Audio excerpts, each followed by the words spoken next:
Hey everybody, Rob Maurer here, and today we are of course talking about another leaked Elon Musk email here as we are 2 days before the end of Tesla's second quarter. And on that leaked email, Tesla stock rose pretty significantly towards the end of the day, finishing up 5.2% to $1,009.35.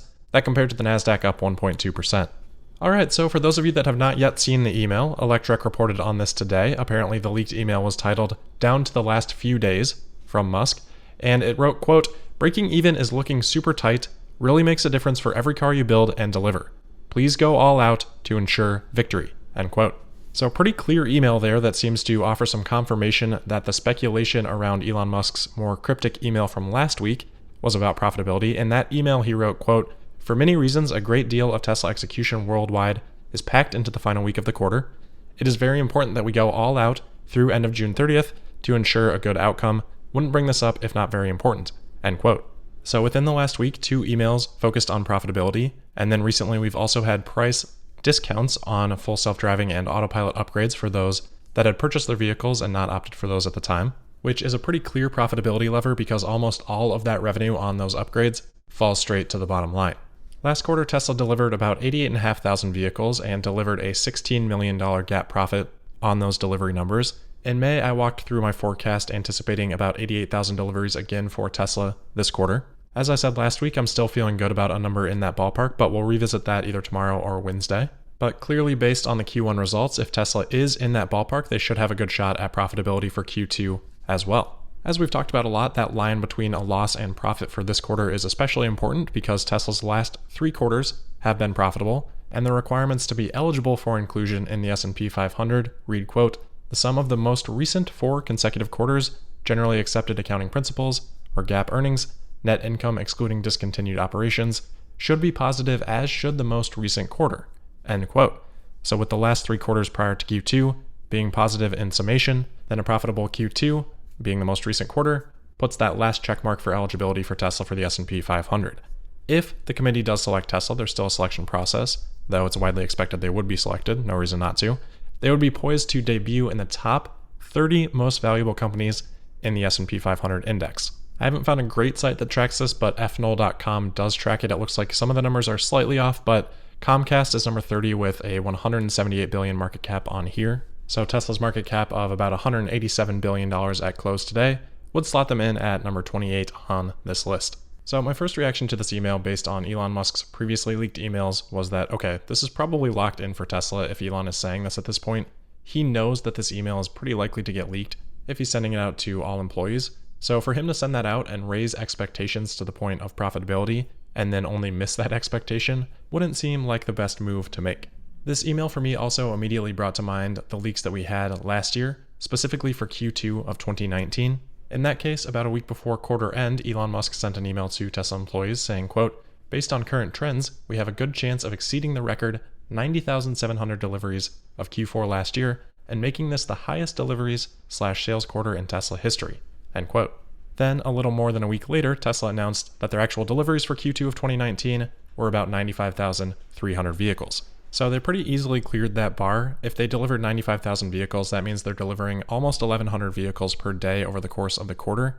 If we assume some of that is backloaded, and let's say Tesla was delivering, 1,500 to 2,000 vehicles per day, we'll midpoint at 1,750. That means when Elon sent this email, they were probably right around 78,000 deliveries for the quarter so far, which would leave them with about 12,500 deliveries yet to make over the course of 10 days.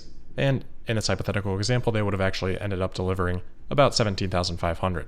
Basically, that means they would have overachieved that goal by about 40% for that given time period. Or if we look at it in number of days, they likely reached the goal with about 3 days to spare. So plug in whatever hypothetical numbers that you want into that example. I think the point stands that Musk probably knew it was pretty likely for them to achieve that by the time he sent that email.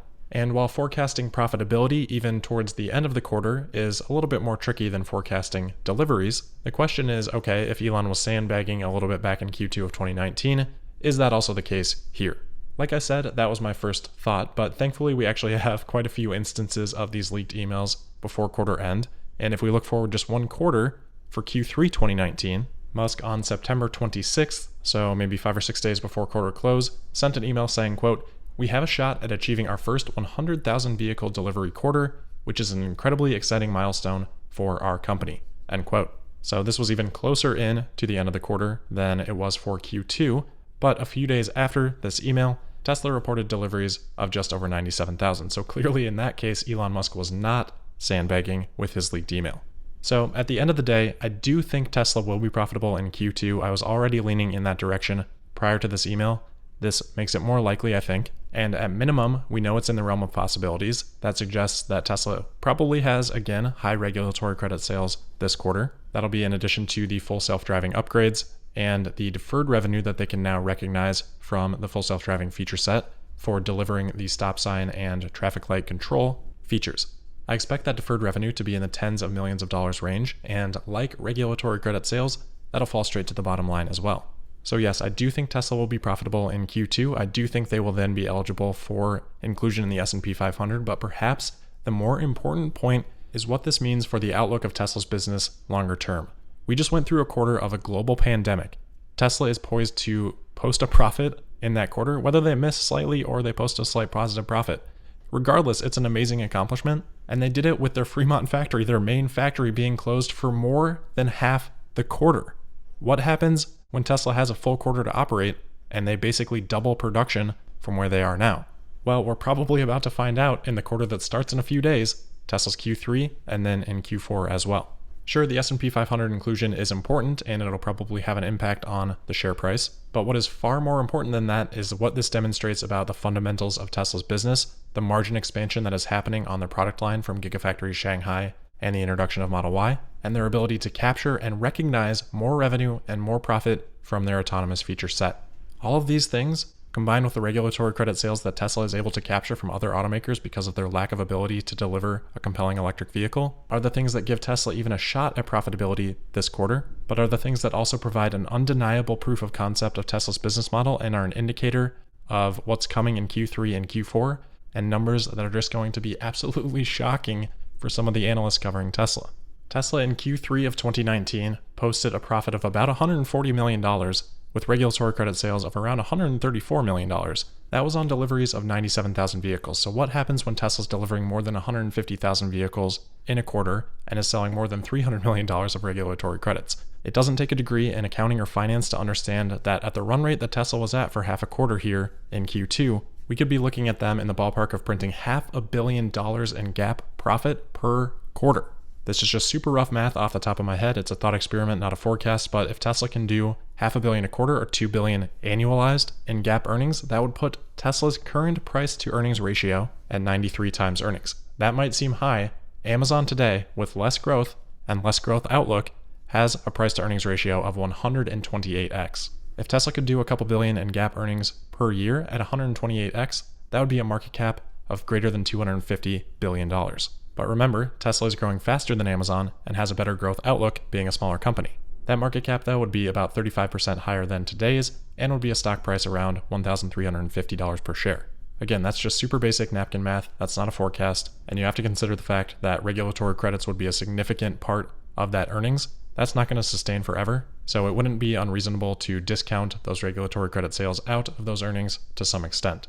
Doesn't make sense to fully discount it. That still is cash flow for Tesla. They've said that they're going to invest all of that regulatory credit revenue in future growth projects. But we have heard and are going to continue to hear arguments against that around Tesla's valuation. And they do have, to some extent, a little bit of merit. The last thing that I want to mention on these Q2 numbers, based on Tesla being close to profitability, delivery numbers are going to be likely pretty strong. That is a good indication for Tesla's demand. That has been a big fear for analysts, especially when we saw Tesla drop prices earlier this quarter. But as the quarter end has approached, we haven't seen a whole lot of discounting or anything alarming from Tesla. There have been a couple things like a year of free supercharging on some Model 3s and free supercharging on inventory Model S and Model X vehicles, but no reports of crazy deals like we have seen at times from Tesla in previous quarter ends. That's a really good sign as we think about Tesla for Q3 and Q4. Of course, in May, I said that I think Tesla will beat guidance for the year, more than 500,000 vehicles delivered, and that is looking more and more likely by the day. One last quick note for today, a bit of a fun fact here.